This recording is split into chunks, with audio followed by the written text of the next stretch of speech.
Olá, boa noite a todos e a todas.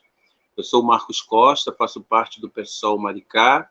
Estamos na nossa sexta live Diálogos Maricá. A live de hoje ela é especial, pois hoje é dia 15 de outubro, Dia dos Professores. E nossa categoria merece todo o aplauso, toda a atenção e carinho, pois nos últimos tempos, nesse Brasil maluco que a gente vive, infelizmente os professores, o servidor público de uma forma geral, nós estamos sendo muito vilipendiados pelas autoridades, muito desprestigiados. Então, todo o abraço, todo o carinho a nós que somos professores, professor Gabriel, eu também que sou professor, o Tiago que está aí na técnica, enfim. E vamos começar a nossa live de hoje em ritmo de campanha. Já estamos na segunda semana de campanha, é muito importante isso, que esse diálogo comece a frutificar, que as pessoas entrem, que as pessoas participem, que as pessoas façam suas perguntas e questionamentos. E antes de começar a live de hoje, eu gostaria de tocar num assunto polêmico, mas importante, porque isso não abrange apenas o PSOL Maricá. Ele também é um assunto que abrange as esquerdas, de um modo geral, Brasil afora, que é a questão da censura. Nós estamos observando algumas campanhas nas principais capitais do país, como, por exemplo, a campanha do Guilherme Boulos, da Manuela Dávila, enfim, que estão sendo perseguidas, seja no âmbito do executivo, do legislativo, do judiciário, candidaturas que são de esquerda, mas não são de esquerda radical, é uma esquerda ainda bastante flexível, mas mesmo assim, na atual conjuntura, estão sendo perseguidas. Inclusive, esse ano, e aí a desculpa é a questão da Covid, mas nós sabemos perfeitamente que num estúdio esse tipo de situação pode ser controlada. Todas as emissoras não vai ter debate esse ano. Globo, Manchete, Record, cancelaram os debates. Então, nós achamos isso um absurdo.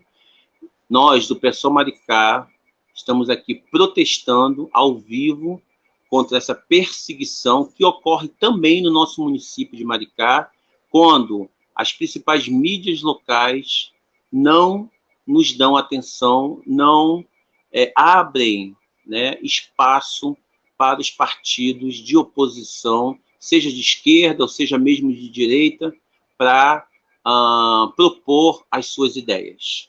Então, fica aqui o nosso protesto nesse Dia dos Professores. E vamos começar a nossa live de hoje, primeiro desejando boa noite aos nossos convidados, nossos candidatos, professor Gabriel e Janice Realinas. Boa noite a todos os dois. Primeiro, antes de começar as perguntas, eu gostaria de saber, tanto de Gabriel quanto de Janice, como é que está a campanha, como estão se estabelecendo os contatos, enfim, a agenda de vocês nos próximos dias. Vou começar aqui com a Janice Realinas. Janice, boa noite. Como está a agenda? Boa noite, Marcos. Boa noite. Eu gostaria de saber boa noite. Fala, Marcos. Não, a sua agenda esses dias, como é que você está se preparando, qual é a sua estratégia de campanha? Então, boa noite a todas e todos. É interessante, né, que você começa achando que vai falar uma coisa na live, e aí o Marcos colocou essa questão, me instigou, mas vamos tentar responder de forma objetiva o que o Marcos perguntou. Bom, ser um partido pequeno e uma fração de um partido grande, em um partido grande, é um desafio dos maiores inimagináveis. Imagináveis também. Mas ser um PSOL que está fazendo uma campanha política dentro dos domínios do maior partido de esquerda da América Latina é outro desafio. Nós sabíamos disso. O que nós não sabemos, talvez, e aí eu digo, somos todos inexperientes nessa experiência louca que é concorrer, que é colocar a cara a tapa a uma candidatura. A gente não sabia dos trâmites burocráticos e talvez a gente não soubesse que ia estar tão sozinho. O que a gente observa é que estamos, e aí eu acho mérito, que estamos aprendendo juntos, o que já está instituído e tentando construir dentro de uma outra perspectiva, né? Construir uma candidatura diferenciada. Porque o nosso objetivo em si, obviamente, a gente, se ganhar seria excelente, nós temos este norte, mas construir esse partido com a força que ele está surgindo não é para qualquer um. Eu digo isso porque nós estamos sendo vistos, antes vistos enquanto sectários, estamos chamando a atenção. Essa semana eu tive o convite da Esther, do pessoal Mulheres, para fazer uma fala. Fui convidada pelo pessoal de Niterói para fazer uma fala. Mas vou participar. Obviamente que é importante que sejamos vistos. É importante que os maricaenses nos conheçam, para além dessas pessoas. Então, assim, se eu for dizer que está difícil, até porque, e aí eu coloco, Marcos, também sou professora em serviço social, não trabalho na rede pública, trabalho numa universidade privada, que é um desafio. Sou servidora, né, mas trabalho numa universidade privada. E todos nós, enquanto trabalhadores, continuamos executando nossas tarefas e estamos aqui fazendo campanha. É inegável que nós não esperávamos que receberíamos recursos tão tarde. Muitas pessoas estão perguntando assim, mas não estou vendo vocês na rua, vocês não estão fazendo campanha. Para além do fato de nós estarmos tomando o cuidado com todos os protocolos referentes à Covid-19, nós estamos respeitando, tem um prazo para que se possa fazer, tem um volume de pessoas. Nós somos um grupo pequeno, mas muito aguerrido. Nós estamos raspando o tacho de moedas, catando moedinha para colocar o nosso bloco na rua. Então, é por isso que a gente não está na rua ainda. Mas, enquanto estratégia, e a partir do momento que a gente conseguiu receber finalmente o fundo partidário, a gente vai impulsionar muito mais, vão ter muitas novidades, sobretudo em vídeo, porque a gente reforça o importante que todos se mantenham seguros em casa, mas vai ter muito vídeo legal, vai ter muito bate-papo com as mulheres maravilhosas que eu estou conhecendo de Maricá. Vamos lançar, no caso o Gabriel já lançou, mas eu vou lançar meu WhatsApp de campanha para que vocês possam conversar, porque hoje, gente, tem praticamente um mês para o dia 15 de novembro. Então, agora é para ontem, vou dizer. Recentemente fiz 41 anos, mas estou com o espírito de 40, mentira. Estou com o espírito muito mais renovado depois desse meu ano novo pessoal. Então, agora é esse um mês que todo mundo que tiver afim de colar com a gente nessa campanha, o momento é agora. Se vocês querem eleger a esquerda, que a direita não gosta, o momento é esse, pessoal. Mas aí, visitem nossas páginas para vocês acompanharem as novidades.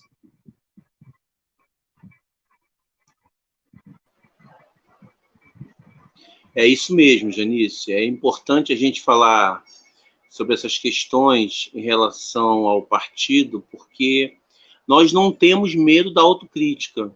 A autocrítica ela é fundamental, a crítica e a autocrítica.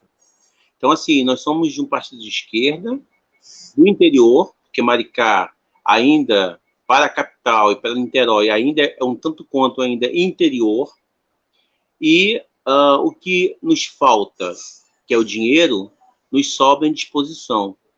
E precisamos, sim, o tempo todo cobrar das direções estaduais respeito por candidaturas espetaculares representadas por você, Janice, e pelo professor Gabriel. E você, desculpa, Janice, não ter colocado você também como professora. Você me peço perdão a você, realmente você é uma professora excelente. Gabriel, agora é com você, sua estratégia de campanha. Boa noite. Oi, boa noite, Marcos. Boa noite a todas e todos. Boa noite, Janice, que está aí também. Então, a Janice colocou alguns pontos importantes aí. Infelizmente, nós tivemos algumas dificuldades, alguns desafios, e até pela falta de experiência. Nós tivemos um atraso no repasse de verba da direção estadual do partido, que basicamente é a nossa única fonte de recursos, né? A gente não recebe dinheiro de empresário, a gente não recebe dinheiro espúrio, nem espúrio nem legalmente, a gente não concorda com certas doações de campanha que são legais, são permitidas no país, mas nós não compactuamos com esse tipo de projeto político. Então, basicamente, o nosso recurso ele é um recurso oriundo de um dinheiro que é destinado à propaganda eleitoral, à campanha eleitoral, né?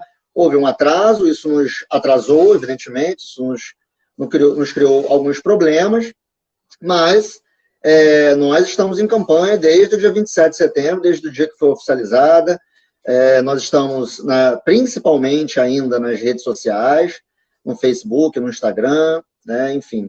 E eu criei um site agora recentemente também, professorgabrielmaricá.com.br. Lá eu também coloco algumas informações, algumas propostas, né, e a gente está mais voltado nisso. Agora, a gente está começando, né, um processo de ir mais às ruas, né? A gente já está conseguindo receber, pelo menos eu, né? Estou recebendo já os materiais impressos, algumas partes, né? Não todo ainda, uma parte introdutória aí que pelo menos a gente já consegue fazer algum tipo de trabalho na rua, conversar com a população, conversar com as pessoas, a gente se mostrar na cidade e para a população da cidade. Agora, também a gente respeita, como a Janice colocou, a questão da pandemia. Isso é muito sério, isso ainda está matando, né? Eu, quando ando na rua, fico às vezes horrorizado, principalmente à noite, principalmente finais de semana. Eu vejo constantemente bares lotados, né? Enfim, restaurantes, praças, né? Esses dias eu fui fazer uma gravação de alguns vídeos para a campanha, era Dia das Crianças, né, de feriado, 12 de outubro, e a gente teve uma péssima ideia de ir numa praça que tinha um fundo bonitinho e tal. Quando a gente chegou na praça para gravar, a gente não teve condições de gravar, né? As pessoas estavam amontoadas naquelas praças, muitas pessoas sem máscara, gente passando, dando doce, dando presente para a criança e tal, né? É uma atitude legal, uma atitude positiva, né, agradar as crianças, mas sem tomar nenhum tipo de cuidado, sem nenhum tipo de protocolo, isso é muito problemático, né? Isso gera consequências muito graves, a gente sabe aí, já passamos de 150 mil mortes, né, no Brasil. Então, a gente vai à rua, porque isso é necessário, porque é difícil fazer política, pelo menos para mim, fazer política apenas nas redes sociais, mas a gente vai com todo cuidado, a gente vai em grupos pequenos, a gente não vai ficar aglomerado, um monte de gente, né, em volta, né? A gente não está fazendo também reuniões, né, com pessoas, com apoiadores, dentro de galpões, dentro de salões de festa, como eu vejo alguns candidatos fazendo. Isso, para mim, é absurdo. Isso, para mim, é um candidato que não tem compromisso, não tem respeito com a saúde de sua própria população. Então, eu não pretendo fazer, eu não quero fazer isso, porque é totalmente descabido. Mesmo que todo mundo esteja de máscara, mesmo que todo mundo esteja respeitando os protocolos, né, deslize, sempre tirar uma máscara para todo mundo beber uma água, isso é normal e isso acaba possibilitando a contaminação. Então, a partir desse final de semana, eu já vou estar nas ruas panfletando, já estou marcando com algumas pessoas de entregar material de divulgação. Quem tiver interesse, é só entrar em contato comigo, eu tenho lá o WhatsApp de campanha que eu coloquei, na minha página do Facebook, eu respondo comentários, respondo de forma muito breve, para que a gente possa, então, construir agora, a partir dessa semana, esse final de semana já, uma campanha mais nas ruas, né? Respeitando e não aglomerando por conta da pandemia que estamos vivendo, né?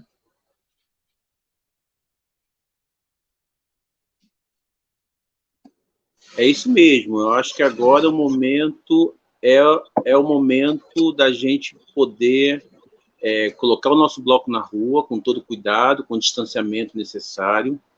E também eu gostaria de pedir às pessoas que estão assistindo ao vivo, que vão assistir depois, que doem, que puder, para essas duas espetaculares campanhas. Entrem no Facebook da campanha de Janice Realinas, 50.500, no Facebook da campanha do professor Gabriel, 50.000, conversem com eles. Nós não temos assessores, não temos pessoas assim, uma equipe, né, por trás desses dois candidatos, são eles mesmos, junto com algumas poucas pessoas que estão tocando essa campanha para frente, e quem puder, qualquer valor é bem-vindo, como disse bem a Janice, nós estamos quebrando o cofrinho, mas queremos que essa mensagem chegue para as pessoas de Maricá, queremos que as pessoas de Maricá conheçam esses dois candidatos que nos representam, conheçam as propostas do PSOL Maricá, o nosso programa e a nossa caminhada daqui para frente. É muito importante isso. Então, doem.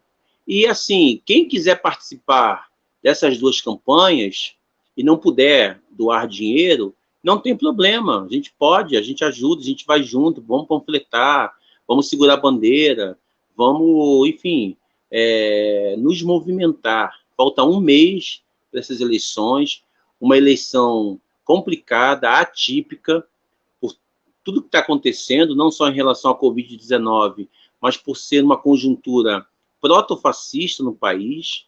Então, assim, o desafio ele é redobrado, mas nós não desistimos, nós estamos na luta, e se os fascistas quiserem, vai ter resistência e vai ter avanço. Nós prometemos aqui, ao vivo e a cores. Bom, gente, então vamos começar o nosso Diálogo de Maricá de hoje. Como a Janice, na última live, chegou já no final, eu gostaria de repassar para ela as perguntas que eu passei para o professor Gabriel, que ela não respondeu, que eu vou passar aqui agora, que são duas perguntas da live anterior. A primeira pergunta é do nosso amigo Digão Teixeira. Em relação à educação, de modo geral, quais são os principais projetos? E especificamente para os trabalhadores que não conseguiram ser absorvidos pelo mercado, visto que desde 2014 não há concurso público para o Estado e o último concurso municipal não contemplou disciplinas como filosofia e outras disciplinas, com pouquíssimas vagas. Então, ele quer saber como é que fica essa questão da educação e do concurso público aqui também em Maricá. E a Elisa Souza, ela perguntou quais são os planos para a cultura na nossa cidade. Janice, a palavra é sua. Antes de mais nada, reforço que peço desculpas pela ausência na live anterior. A pergunta do Digão, né, é super pertinente no dia de hoje. Não sou professora de formação, mas a profissão a qual eu escolhi me permite, com o mestrado que tenho, ser professora.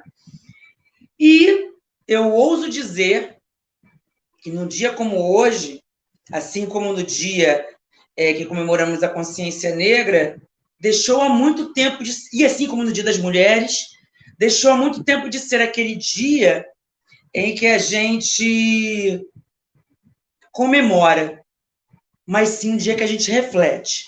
E aí a pergunta do Digão vem no sentido da relação da educação de um modo geral. E aí eu ouso utilizar uma frase muito notória, muito conhecida da Darcy Ribeiro, que diz o seguinte, que a educação no Brasil, estou parafraseando de uma forma muito superficial, mas é mais ou menos assim, que a educação no Brasil é um projeto, né? A falência da educação, o processo em que a educação se dá. E a gente não pode perder de vista que num país com essa origem escravocrata, com essa origem intrinsecamente desigual, a educação, ainda que burguesa, a gente defende uma educação burguesa, ainda essa educação burguesa não é direcionada às classes, como o próprio Darcy diria, subalternas, mais pobres, aos periféricos, aos negros e às mulheres.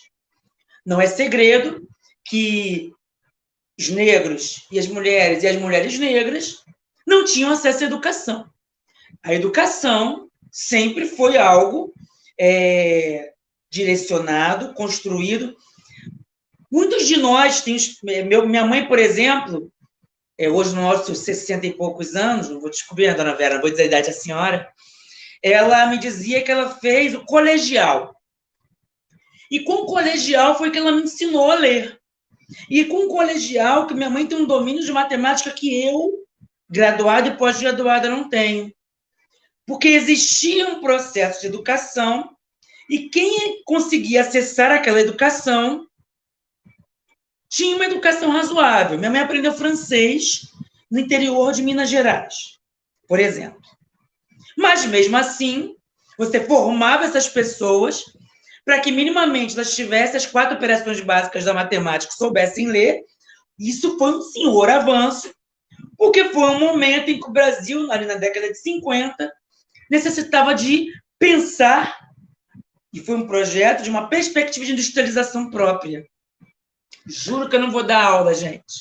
Mas, só para a gente entender que a educação tem um elemento econômico. Eu não vou inserir gratuitamente as classes populares, os pobres, os trabalhadores, para que esses acessem a educação, se eu não tiver um projeto de que eu necessito para movimentar capitalismo enquanto modo de produção, que essas pessoas sabem minimamente ler. Como a sociedade é dinâmica, ao mesmo tempo que eu faço esse processo e propicio que essas pessoas acessem a educação para favorecer o rico, o capitalista, ao mesmo tempo eu forneço instrumentos para que esse trabalhador se emancipe. E aí a gente dá um salto tremendo. Se meu pai, o pai de muita gente, minha mãe de muita gente, conseguia alcançar trabalhos de qualidade ou conseguia desempenhar tarefas interessantes com o nível médio, né, ou com o fundamental, cada vez foi se complexificando mais e cada vez mais as pessoas precisavam acessar o nível superior. Estou dando essa volta toda, mas eu juro que tem sentido. E aí, o que acontece? Você simplesmente... E aí a gente tem que falar da expansão Reúne, né, que é a expansão das universidades, que faz parte desse processo que o Digão fala aqui. Que, na verdade, tanto a expansão das universidades privadas e uma baixa na qualidade de ensino nas universidades privadas, assim, que vão formar professores para que vão formar esses alunos do nível fundamental e médio, é um processo total, que não é outra coisa senão um projeto para a educação no Brasil, uma educação que também deve ser subalterna. Que os nossos técnicos, que os nossos graduados e que as nossas crianças saibam o básico para vender a força de trabalho para trabalhar. Essa que é a grande questão. Só que existem elementos que fazem essa máquina funcionar, dentre as quais a precarização do trabalho, que é a precarização que é operacionalizada por meio de contratos por tempo determinado, e ainda que minhas bandeiras foquem em direção às políticas públicas sociais de assistência e saúde, não podemos perder de vista que o serviço público está sob ataque. E isso é um projeto, cada um na sua perspectiva de precarização. Se eu precarizo esse trabalhador que trabalha com educação, eu envolvo o pedagogo, eu envolvo a tia da cozinha, merendeira, eu envolvo aquele senhor que é o supervisor pedagógico. Se eu torno isso tudo para uma perspectiva, uma lógica de mercado e precarizo, eu vou precarizar o ensino. Eu vou precarizar a apreensão de conteúdo e vou precarizar a sociabilidade dessas pessoas. E se eu estou precarizando, para que eu vou querer professores de filosofia e sociologia? Sem falar que, desde 2014, embora não fosse a proposta dos golpistas que entrasse no poder olavistas e terraplanistas, acabou caindo como uma luva se a gente for pensar a educação nesse sentido. Grande bacana da contradição é que agora estão as escolas particulares que oferecem educação também ruim, não se enganem. Era o tempo que fazer uma faculdade particular ou um colégio particular era garantia de educação. Isso não acontece, né? Há um desespero, inclusive, agora do retorno, muito mais em conta das matrículas do que do interesse, esse interesse vendido para que as crianças obtenham conteúdo. Isso não é verdade. A gente sabe que não é verdade. Vocês, a maioria do pessoal é de professores que trabalham na rede estadual e municipal. Eles sabem dessa realidade. Jaqueline está me devendo uma entrevista.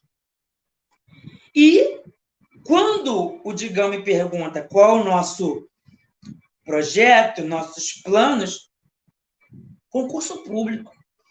Eu e o Claveria, falo por ele, e o pessoal de Maricá, não dá para entender por quê. Em áreas que nós consideramos essenciais, mas que o capital e que muitos governos que seguem uma lógica neoliberal não entendem como é essencial. Educação é essencial. Educação é tão importante, a gente chama de aparelho ideológico. Ela é tão importante que ela é disputada. Não é à toa que teve escola sem partido. Não é à toa que todo o tempo tivemos vários ministros da educação que queriam mexer em elementos básicos. Não é à toa que o Fundeb foi atacado, o fundo que garante a educação. Isso é um projeto. Mas aqui em Maricá a proposta é a seguinte: não existe lógica com a arrecadação de royalties que os trabalhadores não sejam contratados minimamente por uma CLT, mas que o nosso ideal a ser alcançado é professor concursado em Maricá, bem remunerado e com condições de trabalho. Essas são as relações e as condições de trabalho, isso é o mínimo. Não faz sentido professores que sofrem assédio porque são contratados e estão na mão de determinados parlamentares, políticos, gestores. Isso não faz sentido para mim e para o pessoal de Maricá, senão eu não estaria aqui. Digam, se eu não respondi, pergunte de novo. Heloísa. Bom, por parte da Janice, e eu sempre coloco isso aqui de várias formas, não consigo pensar política pública sem as mulheres, inclusive da educação.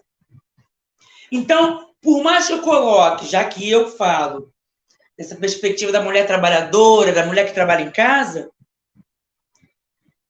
as mulheres têm que participar da cultura. E não só as jovens mulheres que já estão envolvidas nesse meio. E repensar o conceito de cultura. Obviamente que a gente sabe que tem muito valor a cultura periférica. Mas Maricá tem um elemento muito interessante, que é uma cultura que acessa a ancestralidade. Nós temos indígenas que precisam, que ainda não estão incluídos. Nós temos as culturas caiçaras. Nós temos as culturas, tem um grande conjunto de pessoas do Nordeste que moram em Maricá. A gente precisa pensar a cultura junto e que ainda existem pessoas que não acessam essa cultura, porque simplesmente entendem, dentro da sua humildade, que elas não pertencem a esse mundo. Então, a cultura tem que falar com o povo. E não só o povo que participa de determinadas organizações. Uma cultura de uma cidade tem que falar com todo mundo.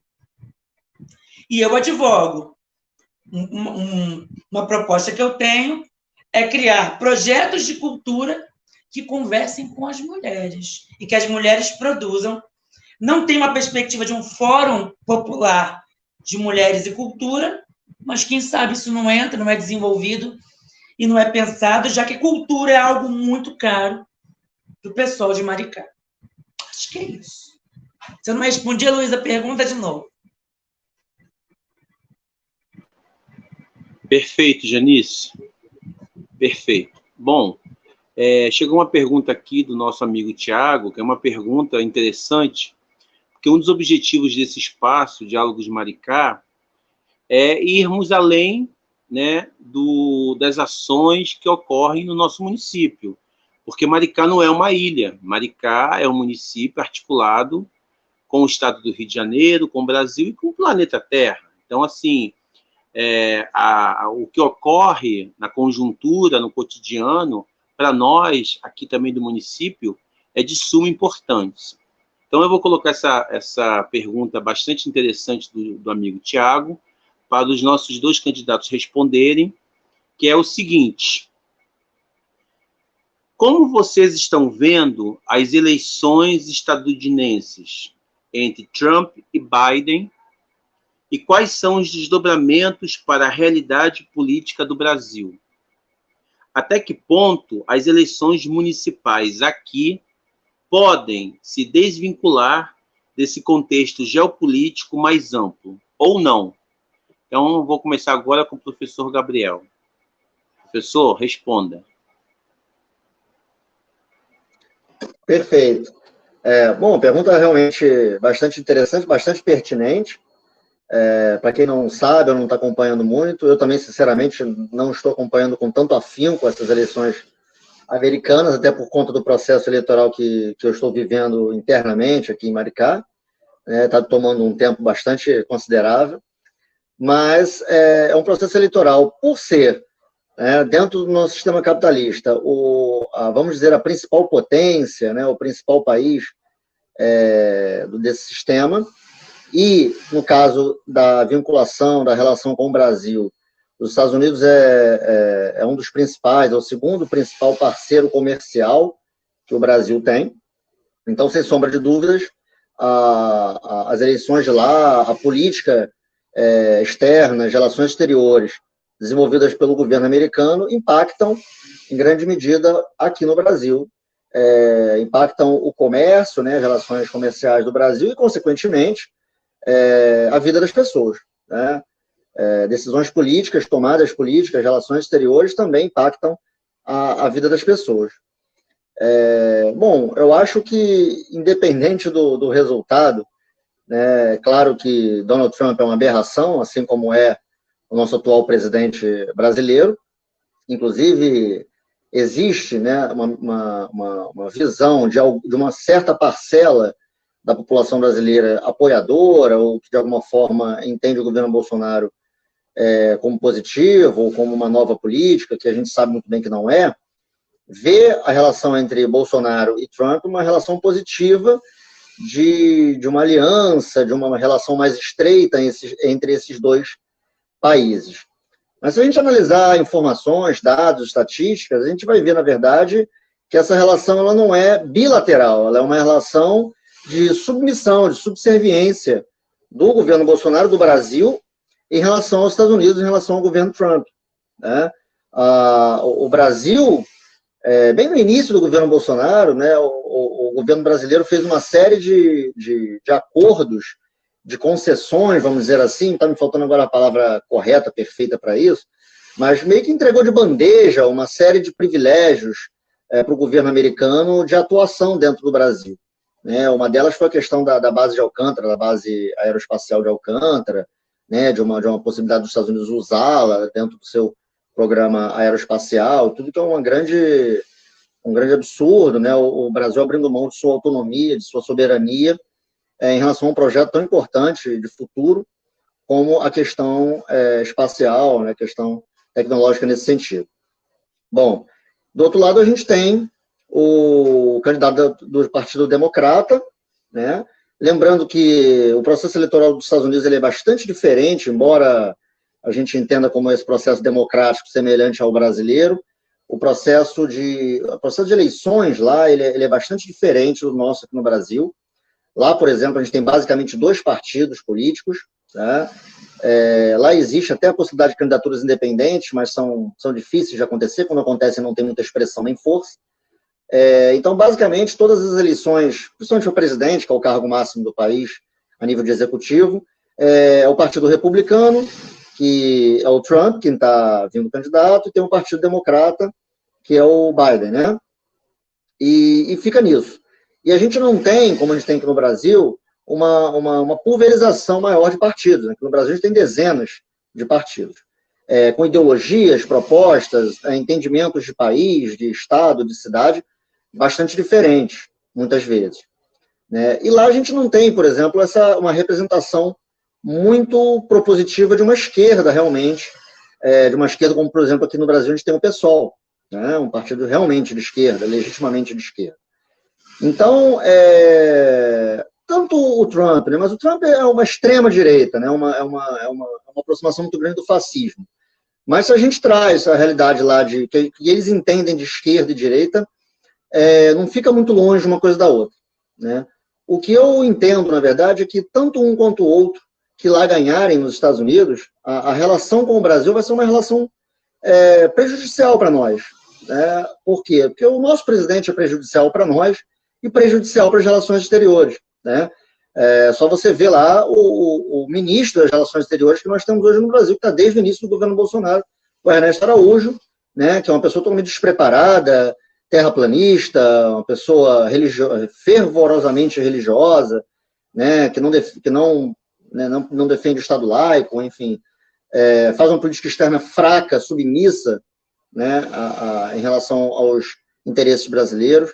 Então, na verdade, saindo um pouco da eleição americana, mas trazendo um pouco para o nosso país, eu acho que, claro que o Biden seria um pouco menos pior, vamos dizer assim, mas para a nossa realidade brasileira aqui, para a vida, de fato, cotidiana da nossa população, pouca coisa muda, porque, na verdade, o nosso problema ele é interno e não externo.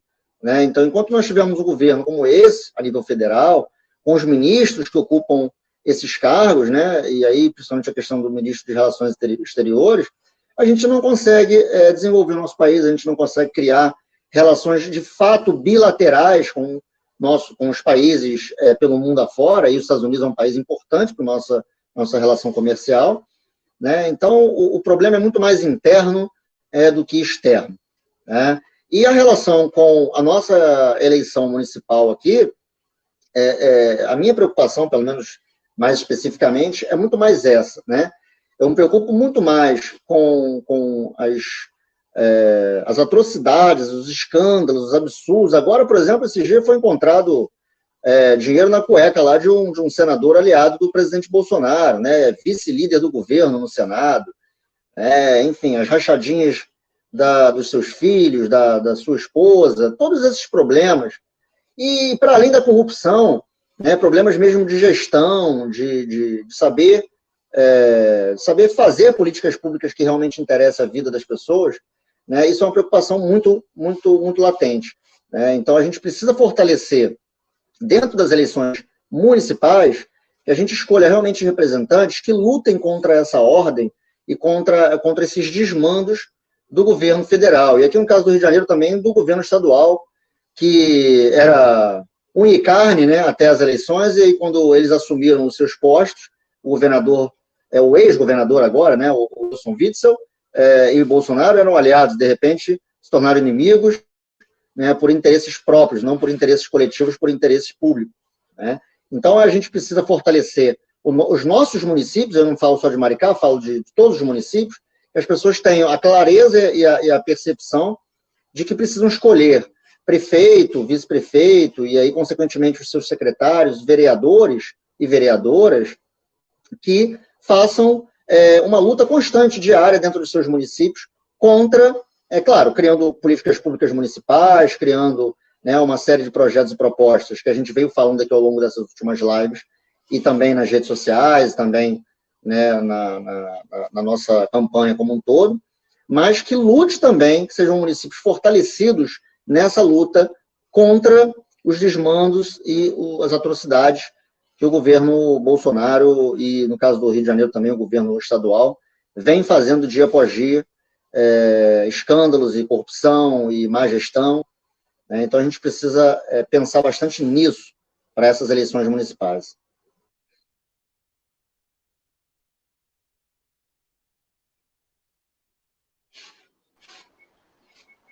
Ok, professor Gabriel, perfeita a sua colocação. Você falou aí da corrupção, né? Eu lembrei que o Bolsonaro disse que a corrupção tinha acabado no seu governo. 2 dias depois, nós descobrimos dinheiro na cueca de um dos seus principais colaboradores. Bom, Janice, agora é com você. Lembrando que Maricá recebe os royalties do petróleo, né? E que tem muita gente, muita empresa estrangeira de olho nessa nossa riqueza também aqui do pré-sal. Janice, é com você. Gente, vocês me mandam essas perguntas à vontade de ficar falando aqui para sempre, né? Vocês me desafiam. É uma live de 3 horas. Vou tentar ser o mais sucinta possível, por isso que eu estava aqui escrevendo. Bom, primeiramente, e aí o Gabriel já adiantou de certa forma, a eleição norte-americana é completamente diferente da eleição brasileira, e olha que a eleição brasileira é complicada. Dos detalhes de não ser uma urna eletrônica, eles vão podem votar pelo correio, eles podem votar, ainda votam no papelzinho, lembra daquele papelzinho que a gente rabiscava quando a gente era criança? Pelo menos minha mãe me dava para eu votar junto com ela, fazia uns desenhos, olha que crime. Para além dessas questões particulares, não é o povo objetivamente estadunidense, é uma falsa democracia tão grande que não é o povo estadunidense que vota. Eles votam em delegados em cada estado e esses delegados é que vão votar. Ou seja, lembra aquela história do telefone sem fio? Eles se colocam como a maior democracia da América, como a própria América, mas, na verdade, não é bem assim. Porque esse processo todo, será que esse processo todo é realmente transparente? Com todos os problemas que as urnas eletrônicas possam ter, será que esse processo que se dá nos Estados Unidos já é transparente antes mesmo do voto? Tendo em vista essa lógica dos delegados? Só para a gente fazer aqui um apanhado, tá? A eleição atual e a eleição desde 2018, em qualquer país do mundo, mas sobretudo nos países que adotaram técnicas de comunicação, são incógnitas. Ora, o Biden versus Trump é muito difícil de saber o que vai acontecer, pois em 2018, né? Não, 2017, a Hillary estava no mesmo momento que o Biden está agora, à frente do Trump. E com a estratégia de comunicação baseada em fake news, sabe? Né? Uma estratégia que lembra, talvez, alguns utensílios de bebê utilizados aqui no Brasil, que a gente conhece bem, né? E que estão sendo utilizados, estão utilizando massivamente, não duvidem, fake news nas eleições municipais. O Trump ganhou. Eu mesmo lembro que, obviamente, as castas políticas dos Estados Unidos, no Partido Democrata, republicanos e democratas, para mim são 2 faces da mesma moeda. Mas tem castas que é a família Obama, a família Clinton, a família Bush. Então, os democratas entraram em consenso de, nesse momento, em vez de deixar o Bernie Sanders, que é um socialista, dentro do que se pode avançar enquanto socialismo nos Estados Unidos, Bernie é tão fofo, gente, eu conheci ele, orgulho, mas não é o socialismo que eu apregou, o respeito bastante. Mas o Biden vem muito nessa perspectiva que o Obama teve. Gente, e aí eu vou chegar no terceiro momento, que é muito interessante, que eu acho que pega um pouco das minhas bandeiras. Então, só voltando. Tanto faz Biden ou Trump, como tanto fazia Bush ou Obama. A grande questão que talvez eu vou instigar vocês a pensar é o seguinte: existe um projeto de imperialismo. Janice, o que é imperialismo? É um país dominar o outro, basicamente. Tirar suas riquezas naturais, basicamente, e explorar a força de trabalho de um outro país. Né? Às vezes a gente fala assim, mas na Finlândia tudo é bonito, tudo é lindo. Para que a Finlândia seja o que ela é, o Brasil, a Venezuela, estou exagerando, mais um exemplo. Países da América do Sul, países que são pobres porque na divisão do trabalho internacional alguns países são ricos. Então, quando alguém me fala assim, nossa, mas na Finlândia tudo é lindo, aí eu penso num bairro aqui de Maricá que é feio, vai continuar sendo feio, feio, né? O que é bonito? Vai continuar estando sem condições de vida adequadas, e não vou longe. A Zona Sul do Rio vai continuar sendo cara, porque tem uma elite que é subserviente a elites externas. Então, se alguém quiser conversar comigo nas minhas redes sociais, a gente conversa sobre imperialismo, que é um papo que eu adoro conversar. Mas, o que me parece, enquanto tendência, é que existia no Brasil um projeto de adequação ao imperialismo estadunidense, estou falando igual agora, comunistão mesmo. Existia um processo de entrega das nossas riquezas naturais, nossa Amazônia, né? Só que talvez o Trump não seja a melhor pessoa para conduzir esse projeto para a América Latina, porque não é só o Brasil.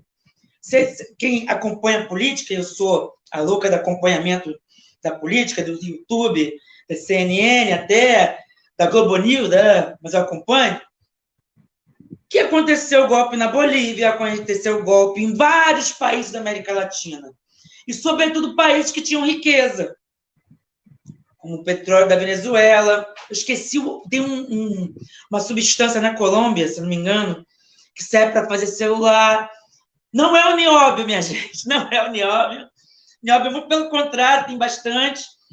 E aí talvez o Trump não seja porque ele não é um presidente com a característica militar.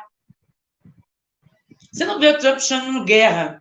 Ele implica, sim, mas ele não é armamentista como Bush foi na Guerra ao Terror, ou como pasmem o Obama, que foi muito pressionado, mas que nunca foi, e aí eu vou entrar no próximo ponto para não me estender muito, que embora negro, eu também me encantei na época como presidente negro dos Estados Unidos. Não basta ser negro, não basta ser mulher, não basta ser LGBTI. Você precisa entender que nós estamos dentro de uma sociedade de classes e que não somos todos iguais, ainda que tenhamos a mesma cor. E aí eu vou para Kamala Harris. Kamala Harris é uma mulher negra que é a vice de Joe Biden. E, na verdade, minha gente, Joe Biden tem 81, 82 anos. Ninguém quis bancar lá, pela minha análise que eu fiz, quis bancar a Kamala como candidata a presidente, porque ficaram com medo por ela ser uma mulher. Mas a Kamala Harris, ela era uma promotora, hoje é senadora da Califórnia, do estado da Califórnia. Ela, enquanto promotora, foi a promotora que mais encarcerou os jovens negros nos Estados Unidos. Então, o que eu estou querendo dizer com isso? Não basta ser negro. Ela evoca muito no discurso dela, e assim como o Obama fez, o fato de ela ser uma mulher negra. Então, não se enganem. Nem toda mulher negra representa o povo negro. Nem todo LGBT representa LGBT. Nem toda mulher representa outra mulher. Então, a gente tem que ficar atento. É sedutor, é muito bonito você ver uma pessoa negra, uma mulher, ou um LGBT, uma lésbica, um gay masculino, um gay feminino. É muito legal ver isso. Mas até que ponto essas pessoas representam a gente? Porque eu posso garantir a vocês, Kamala Harris não me representa enquanto mulher negra. Ela é uma neoliberal e adepta do encarceramento do povo negro. É mais ou menos por aí o meu resumo de análise. Deixa eu falar, que eu falo demais, gente. Excelente, Janice. E é por isso que tem tanto eu e muitas pessoas, não somente do pessoal Maricá, mas seus admiradores, temos tanto orgulho de vocês, porque vocês vão além das questões aqui de Maricá, e isso é muito importante, porque Maricá não é uma ilha. Nossa cidade está articulada com interesses estaduais, nacionais e até mesmo internacionais. Quando o Quaquá, naquela exposição que o Eduardo fez sobre a questão do meio ambiente, o Quaquá foi lá na França vender, né, nossa cidade ao capital estrangeiro. Então, assim, essas escalas se articulam cada vez mais nesse mundo globalizado. Isso é muito importante. Bom, gente, agora chegaram aqui algumas perguntas. Então, eu vou colocar, assim, bloco de 2 para cada um responder. Já estamos com 54 minutos de live. E eu achei interessante uma pergunta aqui da nossa companheira de sempre, Vera Pinto. Vera, um beijo para você. A Vera coloca uma pergunta que nós já conversamos sobre ela, mas que é sempre bom a gente voltar a esse tema. Por que a esquerda, eu achei interessante porque ela colocou entre aspas, não une força para ganhar em São Paulo e no Rio de Janeiro? Tá? E as outras duas perguntas têm a ver com a questão da reforma administrativa. Uma feita pelo Alberto Martins e outra pela Jaqueline Pinto. Eu vou articular as duas perguntas para a gente poder aí fazer um bloco. O Alberto diz o seguinte: temos aí uma reforma administrativa sendo encaminhada pelo governo federal e depois teremos nos municípios. Pergunta: como o jovem que estuda para concurso será prejudicado com essa reforma no Brasil e em Maricá? E a Jaqueline complementa: sobre a reforma administrativa, o impacto sobre os servidores é inegável, mas como a população em geral será afetada com essa reforma? Não sei se vocês querem que eu repita as perguntas, mas acho que ficou bem claro. A Vera fala sobre a questão da união das esquerdas e Alberto e Jaqueline falam sobre a questão da reforma administrativa e seus impactos. Vamos começar agora com o professor Gabriel. Professor Gabriel, a palavra é sua. Perfeito. Pergunta da Vera. Obrigado, Vera, mais uma vez nos assistindo aí. A pergunta da Vera é muito interessante também. E é um debate que a gente vem fazendo dentro do pessoal Maricá e um debate bastante intenso e prolongado que a gente fez ao longo dos últimos meses, aí, ao longo desse ano como um todo, pelo menos, né? E também em outros momentos anteriores, né? Essas aspas da Vera, inclusive, quando ela fala na esquerda, entre aspas, eu acho que até já remete um pouco do nosso problema dessa união das esquerdas, né? Porque a primeira questão é o que a gente entende realmente como esquerda, né? Nós aqui no pessoal Maricá, por exemplo, não tivemos condições de nos unir, por exemplo, ao atual prefeito, que está tentando a reeleição, e os seus partidos coligados, né? Não houve um entrosamento, não houve um interesse, inclusive, por parte deles, né? Então, essa união, ela é muito complicada, ela é muito difícil de ser realizada, né? No caso da pergunta especificamente, no Rio de Janeiro e em São Paulo, né, Rio de Janeiro que eu tenho talvez um pouco mais de conhecimento, o que eu posso dizer é o seguinte: na verdade, houve, por parte inclusive do PSOL, um interesse muito grande em se fazer essa união das esquerdas, uma frente mais ampla, né? O PSOL é um partido que, desde seu nascimento, desde seu início de existência, é um partido que não fazia coligações com essa, vamos dizer, esquerda liberal, assim como ela é conhecida, né? Que seria PT, PDT, PSB, PCdoB, esses partidos que muitas vezes são colocados como esquerda, mas não é essa esquerda toda, vamos dizer assim. Uma preocupação, inclusive, do nosso companheiro do PSOL, Marcelo Freixo, né? O Marcelo Freixo viria esse ano para a terceira tentativa dele como prefeito na capital do Rio de Janeiro.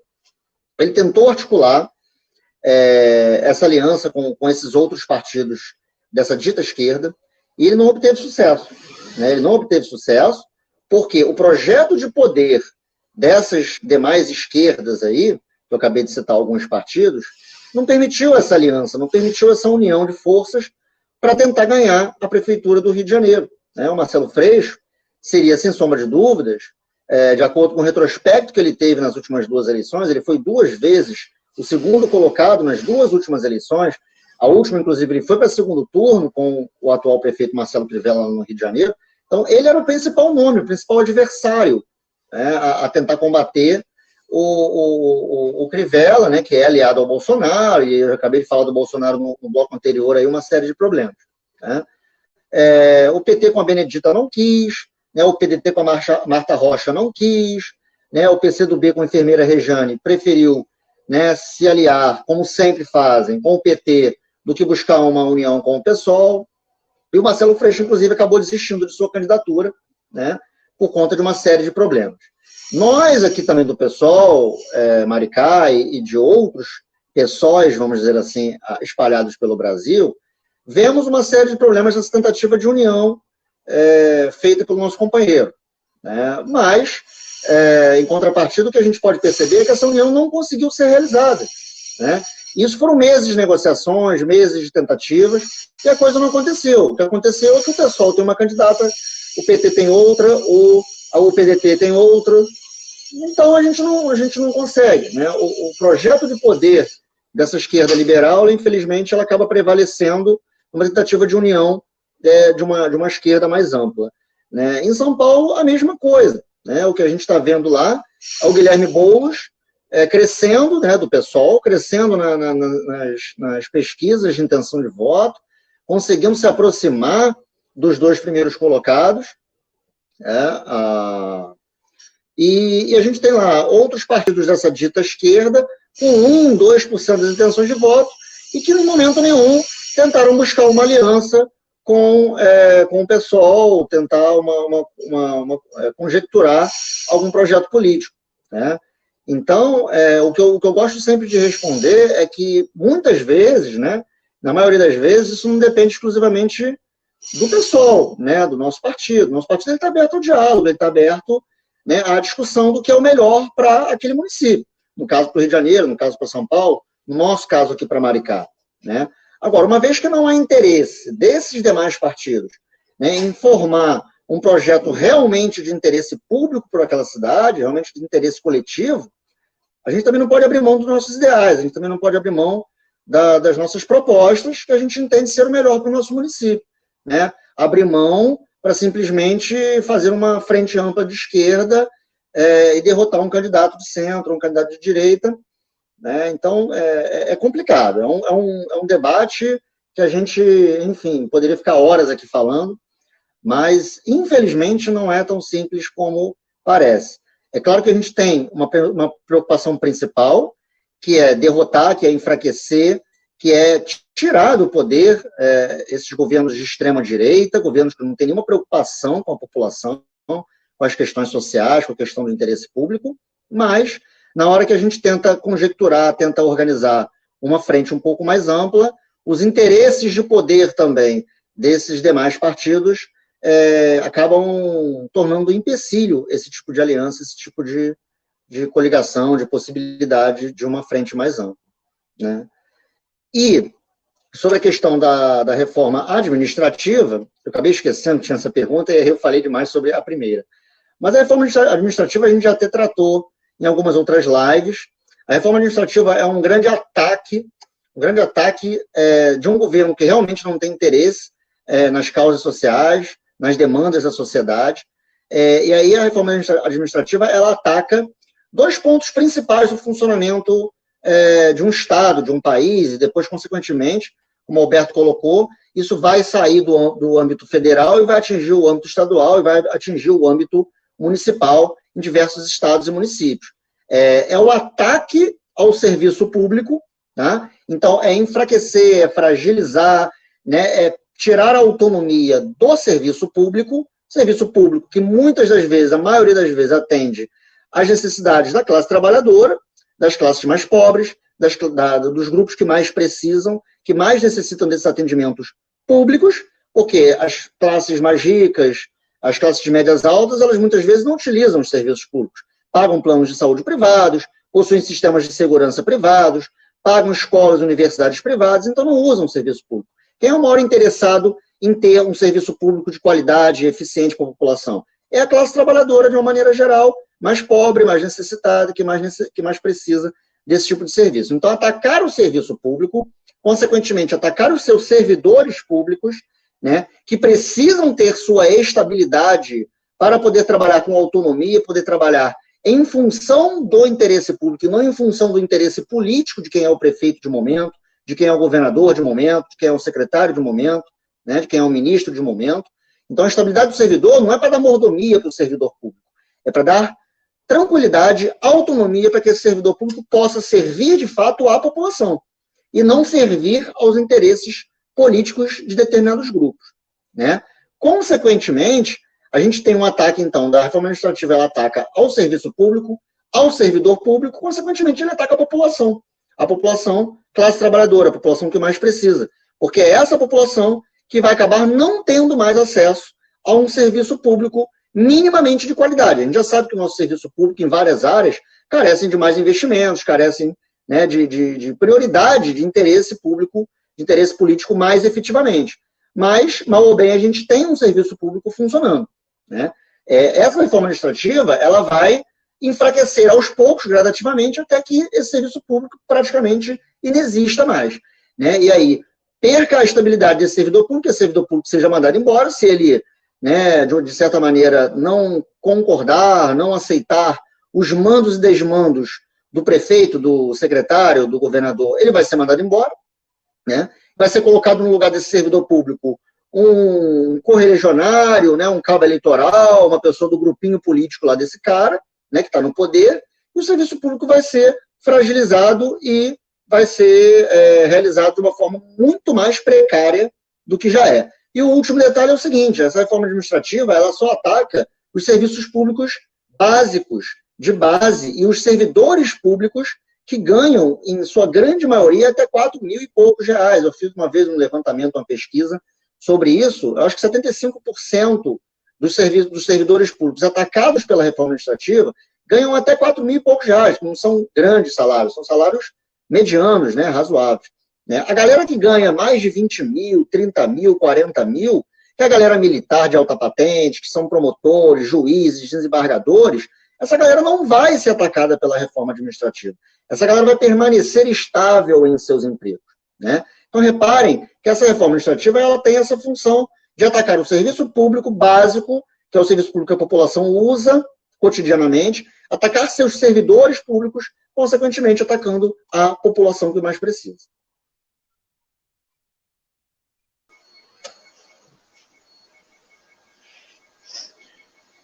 Valeu, professor Gabriel. Agora, Janice, suas colocações sobre esses 2 temas importantíssimos.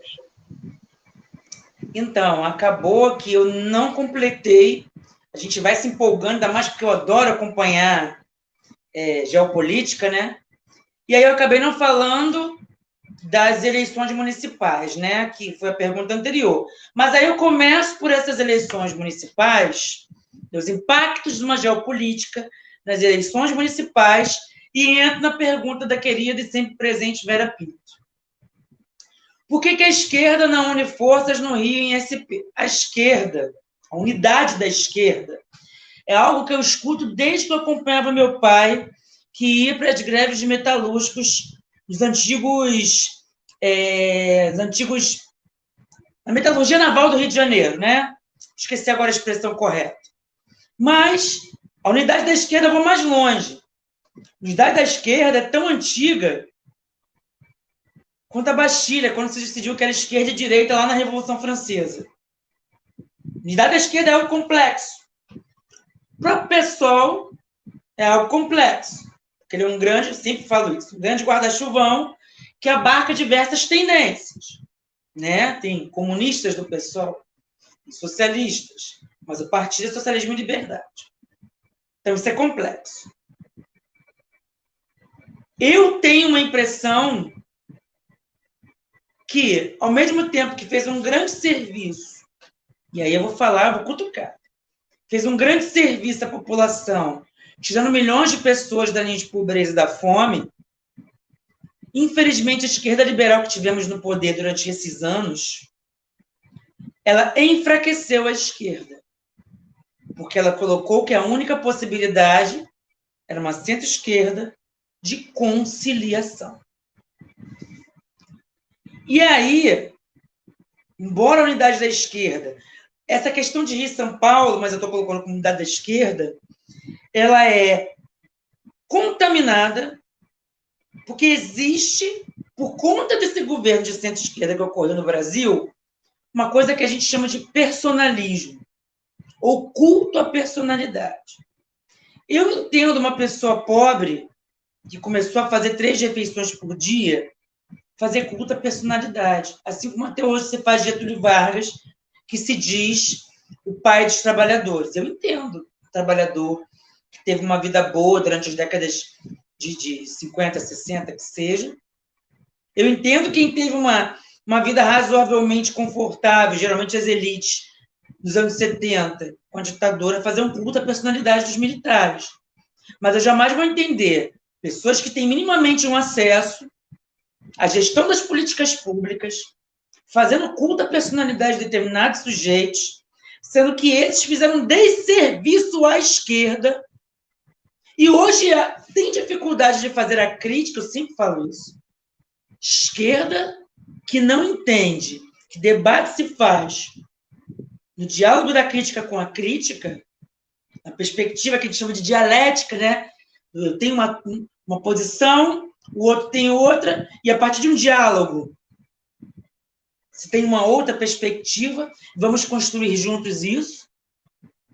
O governo que esteve no poder nos últimos anos, ele se entende como a vanguarda de uma esquerda, sem ser. E não faz autocrítica. E aí a gente vê São Paulo, uma candidatura, não vou dizer que é diferente porque a Erundina, porque ele é assistente social, não, mas eu sempre admirei a Erundina, porque ela sempre teve uma questão, sempre admirei, que é a sua coerência política.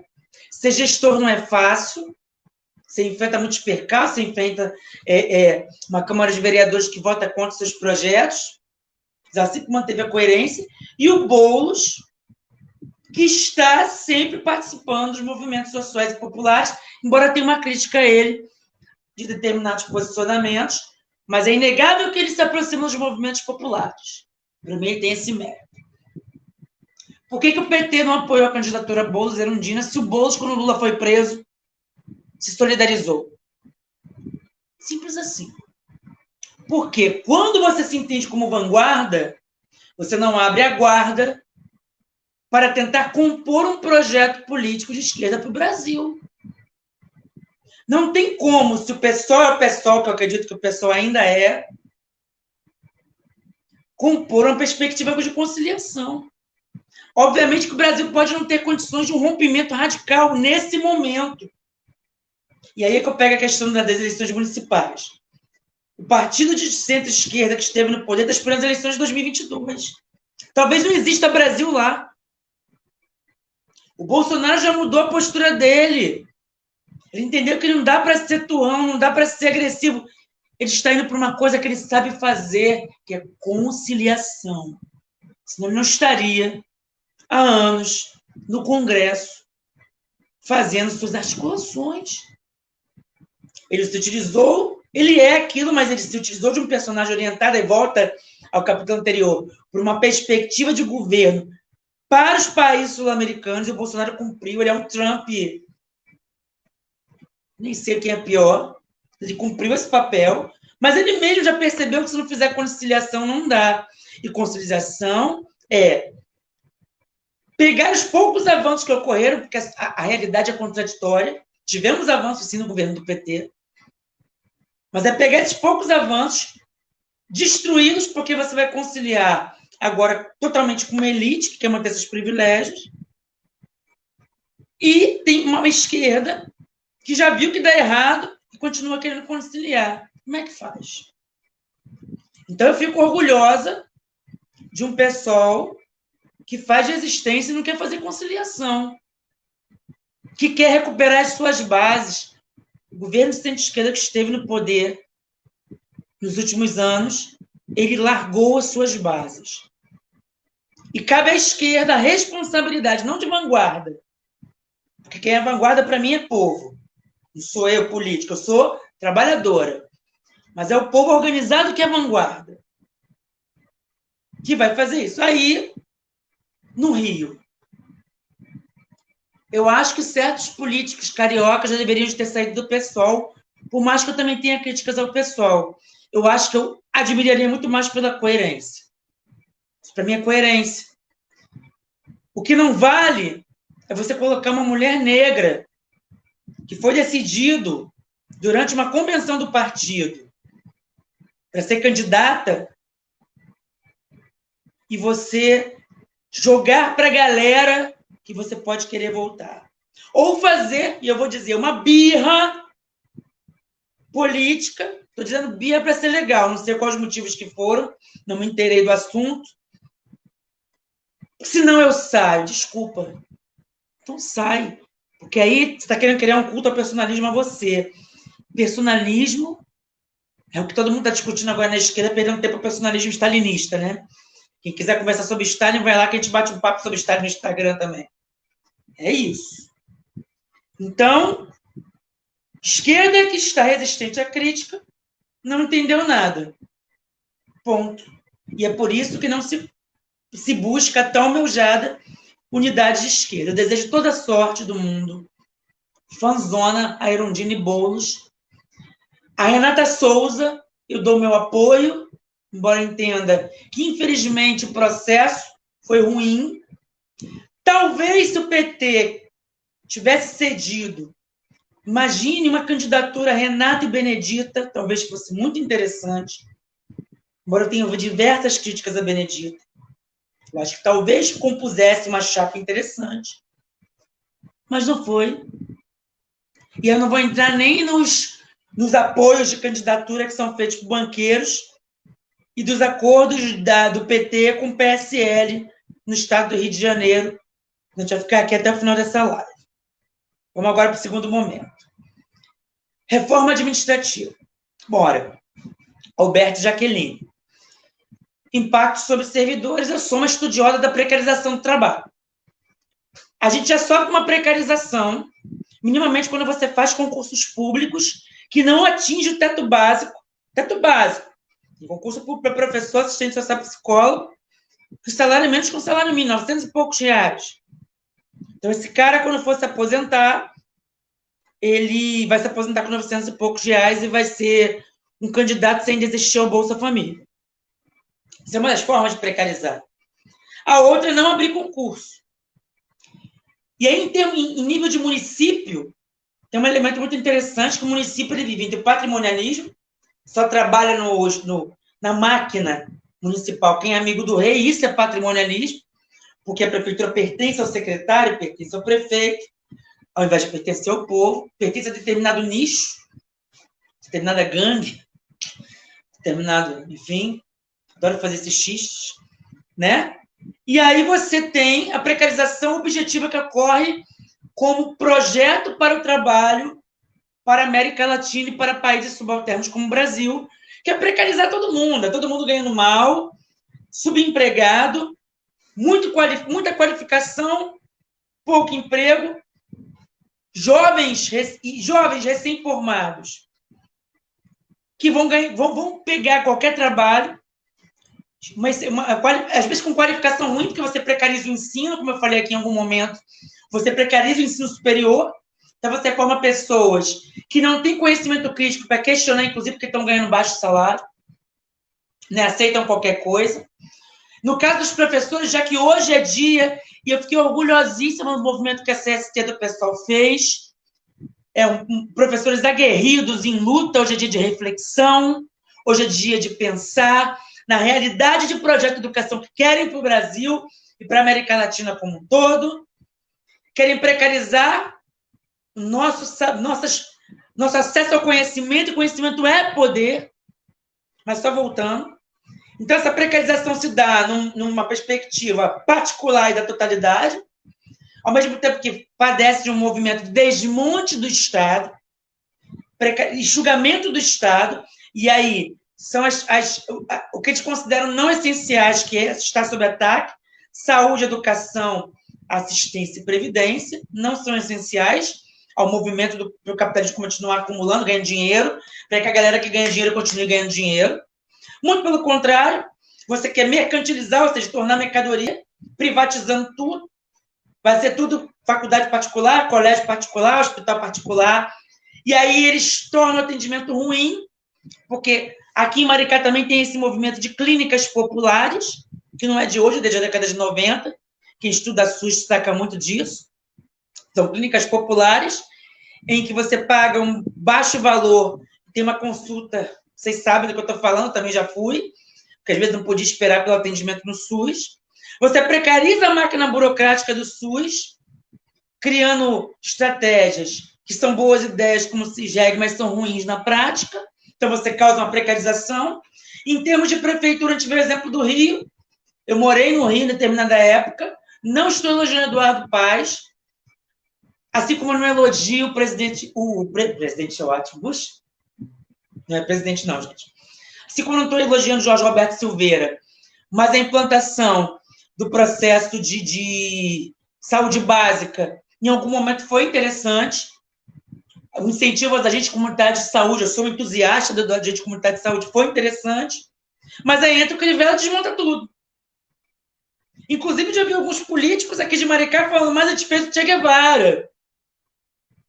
Né? Se entrar um outro, vai desmontar. Desculpe, Che Guevara. E aí eu fiquei muito feliz que é esse nome, quem dera ter um filho lá dentro. Ah, seu filho nasceu onde? No Hospital Che Guevara. Ninguém sabe como foram feitos um hospital com o nome de Che Guevara, com a equipe toda contratada, com contratos precários. Por que esse Maricá tem condições de ter concurso público? Então, a gente olha uma perspectiva que já acontece nos municípios, só vai ser legitimada, que vem agora esse ataque frontal, que é a diferença do governo de centro-esquerda para o Bolsonaro, é o ataque frontal, sem dó, que o Temer não conseguiu conduzir, não conseguiu colocar, inclusive, seu candidato à presidência. É esse ataque frontal à classe trabalhadora. Isso é reforma administrativa. Só que ela já acontece, ela só vai ser agora corroborada por cima. Então, pode haver um momento que os prefeitos, inclusive de esquerda, de vários municípios do Brasil, vão adorar, porque vai entrar muito mais cargo comissionado e muito mais contrato de cabresto. Guardem essa expressão, que é o novo modus operandi dos municípios.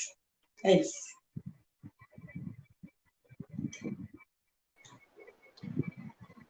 É isso aí, gente. Realmente é uma situação muito complexa e que faz parte desse processo de desmonte do nosso Estado. Nosso Estado, que não é neutro, porque é um Estado burguês. Nossa democracia, que não é plena, porque é uma democracia para poucos. Mas mesmo esses conceitos burgueses de democracia e de Estado estão sendo arrebentados, não só pela lógica bolsonarista, mas também é bom que a gente pare e pense que por detrás de Bolsonaro, ou ao lado de Bolsonaro, existe uma lógica neoliberal de ataque frontal aos trabalhadores. E nós, do PSOL, defendemos a classe trabalhadora. E é por isso que, muitas vezes, em alguns locais, em alguns municípios, em alguns estados, essa união das esquerdas fica complicada. Porque não é possível um partido que se diz de esquerda fazer aliança com um partido bolsonarista.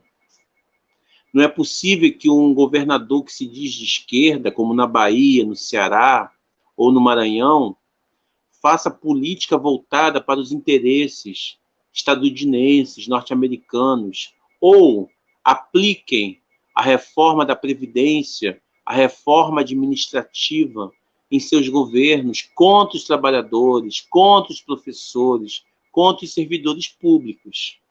Não é possível. E aí nos rotulam, aqui em Maricá, de sermos radicais. Sim, somos radicais, porque nós defendemos os trabalhadores e a sua totalidade de reformas, que são poucas. E que essas conquistas foram conseguidas com muita luta durante muito tempo. Lutas que, inclusive, geraram mortes, torturas, desaparecimentos. Então, para a gente, isso é muito caro. E não adianta a gente esconder o sol com a peneira. Estamos vivendo uma guerra de classes. E aí temos que ir à luta. Não dá para a gente esperar cacique político. Não dá para a gente esperar que uma pessoa, um ser supremo, nos oriente, como bem disse Gabriel Janice, em relação a essa questão da vanguarda. Nós somos o povo e nós temos que nos organizar como classe trabalhadora. E o PSOL Maricá será esse espaço de organização. Então, eu agradeço muito. Já estamos com quase 1h30 de live. Passou rápido. Algumas questões ainda ficaram pendentes para a próxima live. Isso é muito bom. Agradeço mais uma vez aos nossos candidatos, professor Gabriel, Janice Realinas. Agora vamos às considerações finais. E aí vocês podem falar, podem colocar a questão da agenda para as próximas semanas, e que já falta aí um mês de eleição.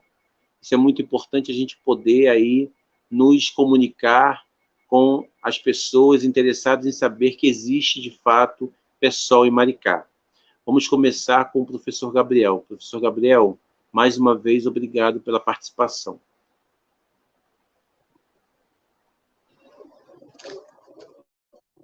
Boa noite, Marcos. Vocês estão me ouvindo aí? Porque eu estou com a tela totalmente congelada aqui já faz uns minutos.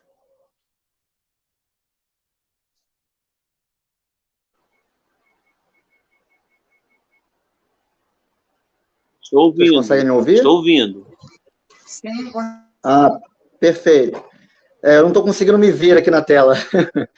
Bom, então, gente, foi mais uma live ótima, excelente, de boa qualidade, de boas perguntas, de bom conteúdo. Agradecer mais uma vez aí as pessoas que dedicam um tempinho para poder nos assistir, para poder verificar nossas propostas, nossos pensamentos, nossos ideais. Isso é muito importante dentro do fazer político. Falar um pouquinho, né, para as pessoas entrarem lá nas redes sociais, né, eu já falei no início, não posso falar novamente, né, na página do Facebook, professor Gabriel 50.000, no Instagram, Gabriel_Claveria01, Claveria é meu sobrenome, vai aparecer aí na tela, que é um nome meio difícil.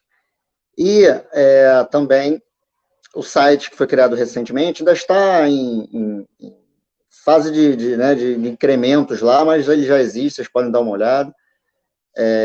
professorgabrielmaricá.com.br. Lá vocês encontram coisas mais concretas, né, coisas escritas, propostas, vídeos sobre alguns temas que eu falo, que eu trato, que me são caros dentro dessa perspectiva política maricaense para essas eleições agora e para um futuro de Maricá.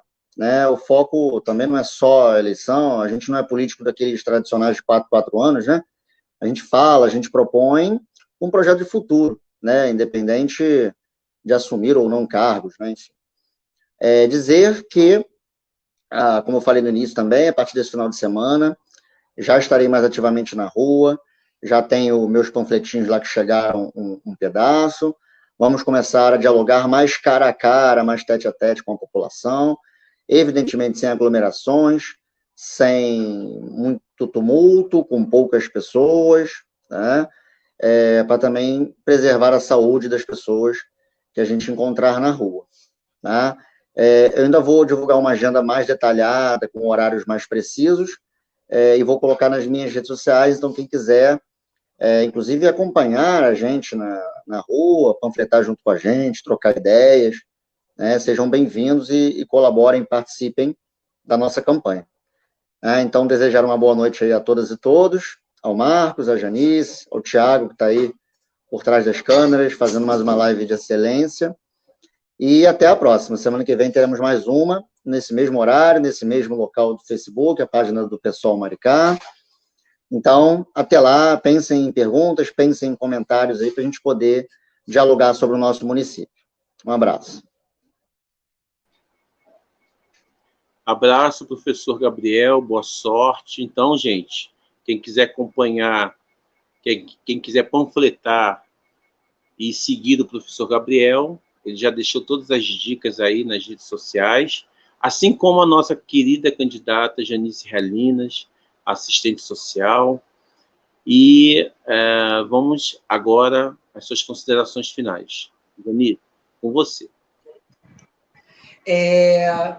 Vou dedicar essas minhas considerações finais a todos os amigos, amigas, professoras do primário, professores do ginásio. Eu sou estudante de escola pública desde o jardim de infância, desde a classe de alfabetização.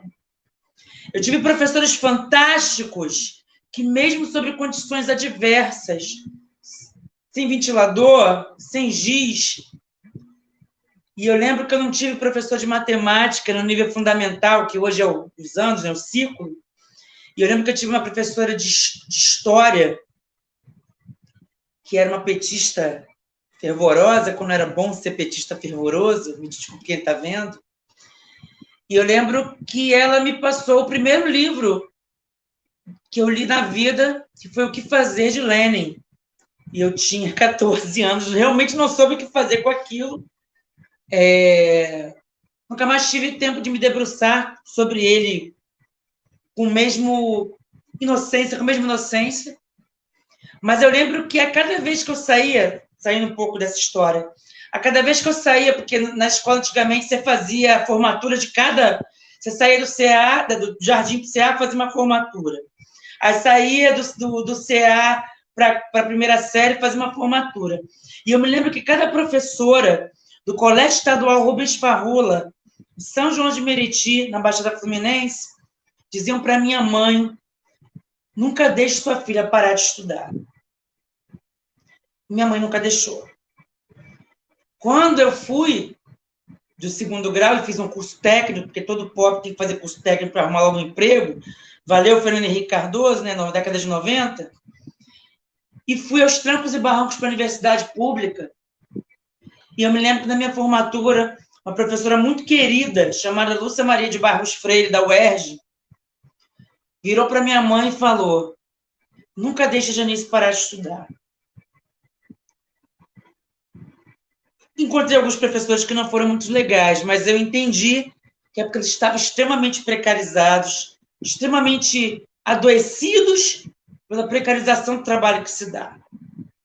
E agora tem uma amiga, a Ariane Larentes, que é professora da Fiocruz e está me dando um novo gás para que eu faça meu doutorado. E tem o professor Ney Luiz Almeida, da UERJ, que também sempre me deu muito apoio. Faço essa pequena homenagem a vocês e ao Marcos, ao Tiago Sá, ao Claveri, ao professor Gabriel, a Jaqueline, a todos os professores do pessoal de Maricá e todos os professores que participam da rede municipal estadual de Maricá. Obrigada por me darem a oportunidade de ter voz, como muitos nichos políticos nunca me deram.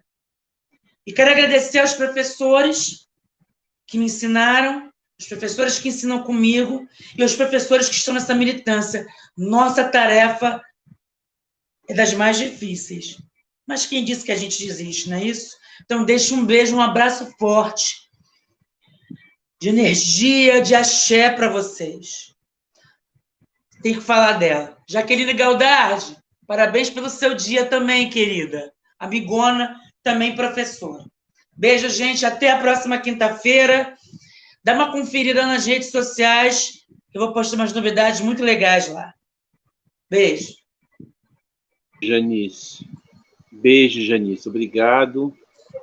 Parabéns também para você, professora Janice.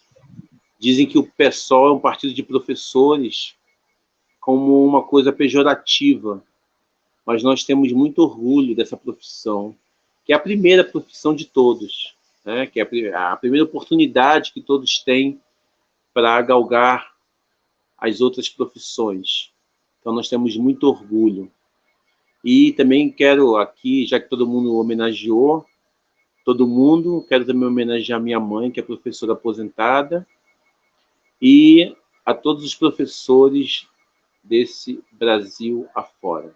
Mais uma vez, foi uma aula, foi um show de bola de vocês. Gente, vamos prestigiar professor Gabriel, Janice Realinas, porque são candidatos sensacionais. E não falo isso somente porque eles são meus amigos, mas falo também porque, de fato, vocês estão observando a qualidade da fala, do conteúdo desses dois candidatos. Então, no dia 15 de novembro, PSOL 50, professor Gabriel 50 mil, Janice Realinas 50.500. Ah, esqueci, também quero homenagear o professor Chico Alencar, que nos deu um vídeo de apoio que vai sair daqui a alguns dias. Chico, você também é uma referência para nós e para mim em particular, que aos 16 anos li um livro seu e virei socialista. Gente, obrigado por tudo. Boa noite a todos e todas.